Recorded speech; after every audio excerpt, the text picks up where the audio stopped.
I invite Ms. Karina Cessy, Senior Radio Communication Engineer of ITURB, to deliver her presentation about Innovation and Challenges in the Space Communication. Felkérem Karina Cessyt, a Nemzetközi Távközlési Egyesület vezető rádiókommunikációs mérnökét, tartsa meg előadását, melynek címe Innovációk és kihívások az űrkommunikációban. Thank you again it's a pleasure for me to be here to present today's innovation and challenge in the space communication. So the topic I would like to cover today is the ITU and space sector. To introduce you, maybe most of you or maybe all of you already knows about the ITU, and then going forward to the innovation and challenge ahead in the overview of the World Radio Communication Conference, the WRC 23 outcomes, particularly specific to the space sector. Looking ahead to the WRC 27, the interference prevention and space sustainability. So, ITU, this is our office in Geneva. It's the United Nations agency for the information and communication technology. We have 193 members, and now, just recently, we have 1,000 industry, academia, and organization members. This picture already shown many times this morning. It's already mentioned. ITU is the oldest agency in the UN. We start from 17th of May, 1865. And we took ITU name in 1934 and become the UN agency in 1947. So, we have different membership. It's member states and then the recognized operating agency. And currently they are like, since 1963, where the radio regulations until 2023 recently we adopt. So there are already 60 years of the space regulations. And if you talk about the space economy, roughly now is 400 billion, and going forward will be 1.1 trillion by 2040 estimation. So it is really long story since the beginning of the Sputnik in 1957, and there were many satellites as mentioned by Dr. Isvan Bartolits earlier. And so I mentioned already about the World Radio Communication Conference. What is WRC and why does it matter to the space industry? The WRC update the radio regulation. It's governing the use of the radio frequency spectrum, which band is to be used by the mobile satellite, by the Earth exploration, by the maritime, by the handphone for the broadcast, maritime aeronautical. So it's governed to any instrument that use the frequency. And when we talk about the space, it looks indefinite, but actually around the space is very limited. And we are considered as orbit and spectrum resources are limited natural resources.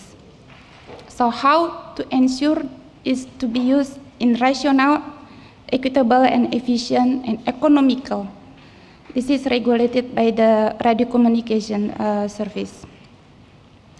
We update these radio regulations every 3-4 years, and always come out to challenge of the new innovations. The mechanism of the radio regulation is you set up the agenda for the next 4 years conference. So like, for example, the WRC 23, we set up already the agenda, what is going to be approved in 2027. called a study cycle, and it's involve all the member states, including the members of the ITU. You, as the academia, can also participate in this process.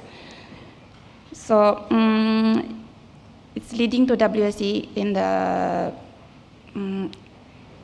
2027. The last one is in the Dubai, and next one is probably in Africa, Rwanda.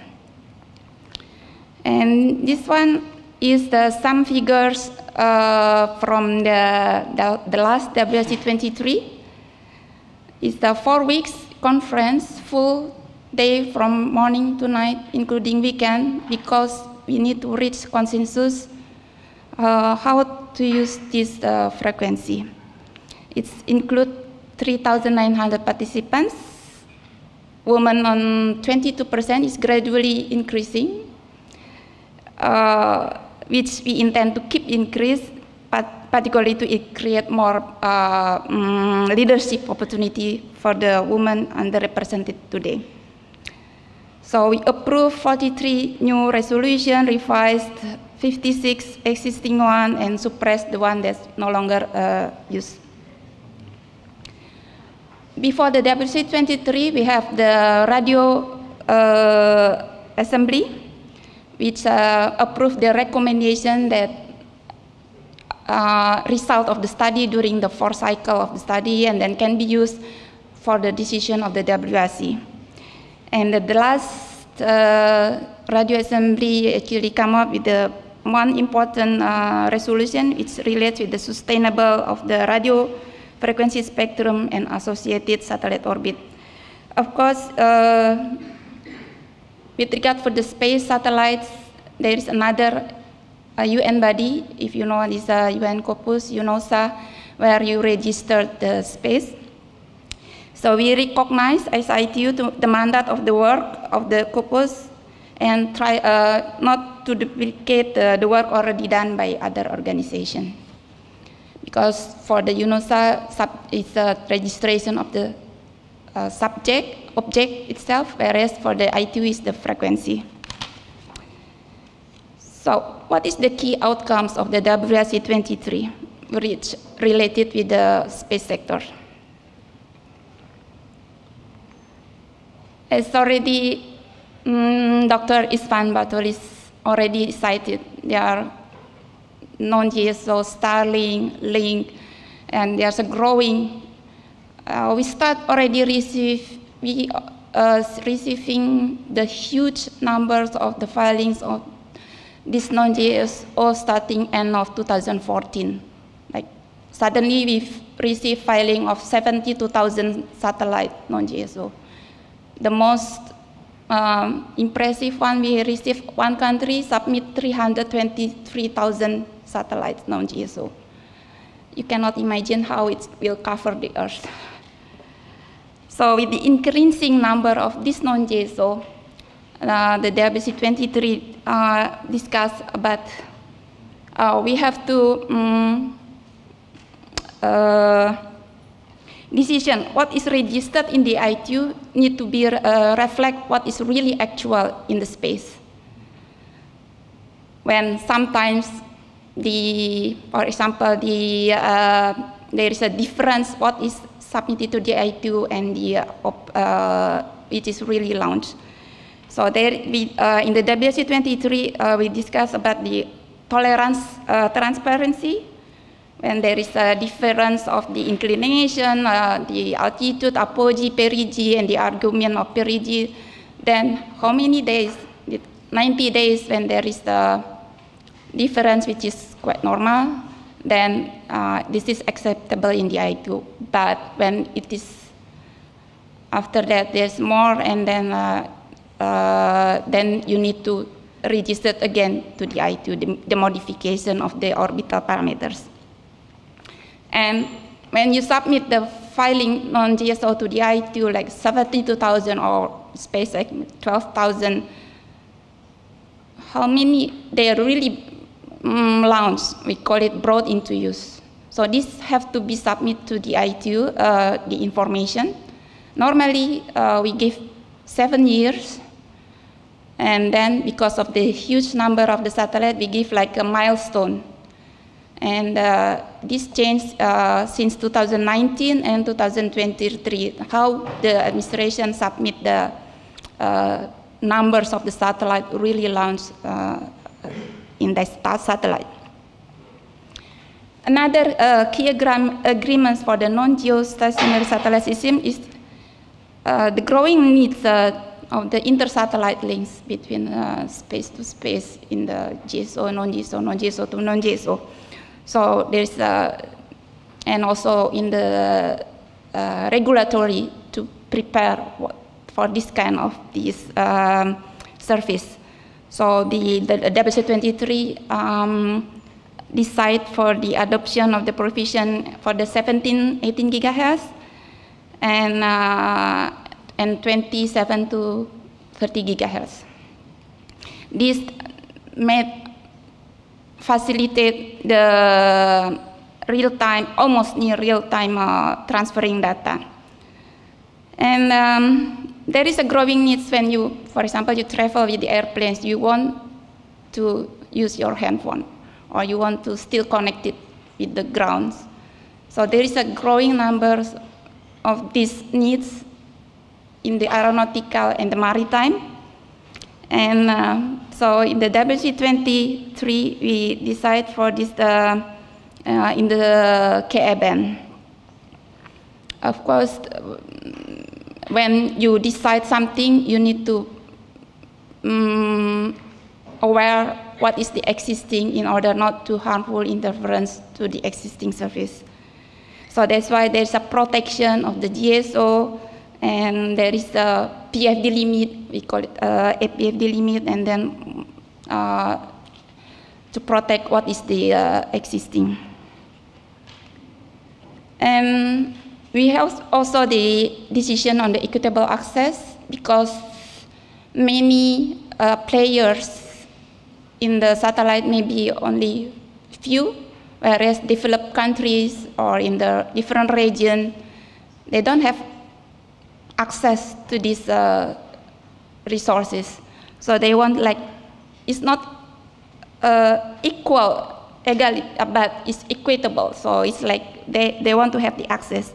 So the WSC23 decide for this resolution to protect, to give the, for them. And also, you know, currently, this airplanes already use this part of the 170 to 137 megahertz for the in the band of the aeronautical service, and they want to complement that when it's over the oceanic area and the remote areas. So it's connect to the satellite directly to the airplane. So it's approved in this band. Also in the maritime, not only the aeronautical. In the maritime also we modernize the global maritime distress and safety system. We implement the e-navigation. We also professionally recognize additional system, because there is before Iridium, Inmarsat, and then we recognize also Beidou as a new in the GMDSS system professionally, because until they get coordination completed with the previous systems. Now, what is the wants to we achieve in the WSC 27? Oh, sorry. Another decision in the 20. Sorry, this one. Yeah. So WSC 23 also have decision with regards to the science. We we provide the allocation for the Earth exploration service in the 45 megahertz for the spaceborne radar sounders, and we upgrade the space research service allocation, which is in the 14, 15 gigahertz. And we also the allocation of the Earth exploration satellite service for the ice cloud measurement and atmosphere gas measurement. So this is related with the science. And we also, the space weather observation sensors recognize the importance of this space observation with the new resolution and new articles, and to observe the phenomena. And we protect also the Earth exploration because of this important from the non-GSO FSS, which operate above 470 kilometers and below 2,000 kilometers, which is in the LEO systems. Now, what is in the looking ahead to the WRC 27? We already established agenda for the next one, and unsurprisingly or surprisingly that 80% of the agenda is satellites. And as usual, there is always clash between terrestrial and satellite and overlapping frequency bands, which is a challenge for administrations. In the WC27, we going to add this aeronautical and maritime asymmetry in motion. Before in the approved in the Ka band, 17 and 30 gigahertz, and after will be in the 47 in the QV band, in the 50 gigahertz band.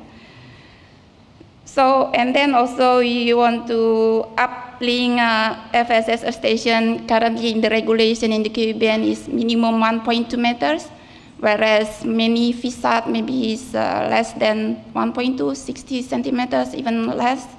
So they want to change this regulation. And this is a decision about the gateway of the Earth station. And in ITU, regional in the world is divided into region 1, 2, and 3.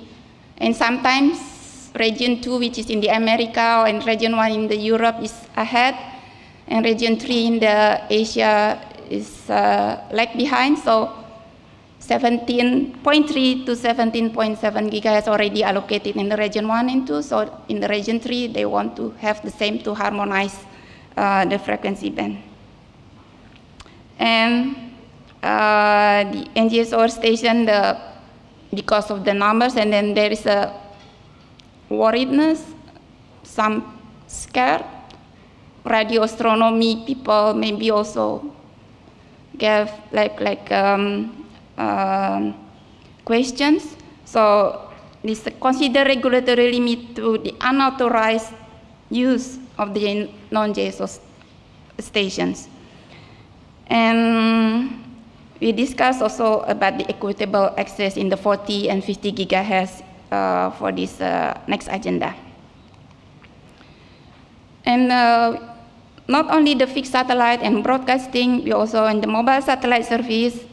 So space-to-space links, which is coming up, is in the next will be in the 1.5 in the L band, 1.5 and 2 gigahertz in the S band, which is challenging because it's already very crowded there. And so we will see is the discussion. And the future of the low data rate non-GSO system previously is not come up decision in the WC23, so they want to gain in the 27, giving like 4 years to study. And 1.13 is actually is the most topic discussed now. As Mr. Isvan Bartolis already mentioned, the space link connected direct to device, T-Mobile, is actually not yet approved. The regulatory is not yet there. So it will be approved hopefully in 2027. So, and then also the 1.14 is the additional allocation of the mobile satellite service. So in the space science issue, now people start already talking about the moon communication, not only between because more and more country going to the moon, so the communication between the space to Earth, in the space to space, is not yet regulated. Can use the space research allocation or the navigation allocation, but they want more. So there is going to be discussed for the next cycle of the 2027. So whenever there is a new innovation, new technology, new demands, there is always a balance with the protection. So there is agenda item to protect operation from the harmful, from the non-GSO. There is saying that equitable access between the regions and protection of the radio astronomy, specifically in the radio quiet zone, and the space weather sensor and protection of the Earth exploration satellite service. So in the ITU, we also govern the interference, not only the terrestrial and space, but I'm focusing in the space service. Currently, we have received more and more report in the radio navigation satellite service, and some the Earth exploration satellite service because of the making illegal use of the passive band. So the challenge will be the LEO orbits getting crowded. There's a space debris also challenge, although it's not ITU, but as dealing with this satellite, people also question ITU. And there is a discussion about the space traffic management, whether we need as ITU to regulate. So we have to work closely with the UNOSA, UN Corpus in this case. We issued a circular letter to the member state, what we call countries, that to provide information and put in our website. Will be shown in our website. So let's conclude my presentation. So I just want to say again, the summary key message of my presentation is we have benefit from the space sector until today, thanks to the radio regulations. WRC-23 has brought innovation to the space sector, spectrum and regulatory, and the draft agenda of the WRC-27 is anticipate issue even further into the future. The interference environment getting more complex. There's a risk of harmful interference. Coordination and cooperation are key for prevention and resolution. And need to address the space debris, space traffic management to assure space sustainability, including the access to the spectrum orbit resources. I want to quote from the Secretary General of the ITU, let's build further on WRC-23 to create a more inclusive, safer, and sustainable future for all. Thank you.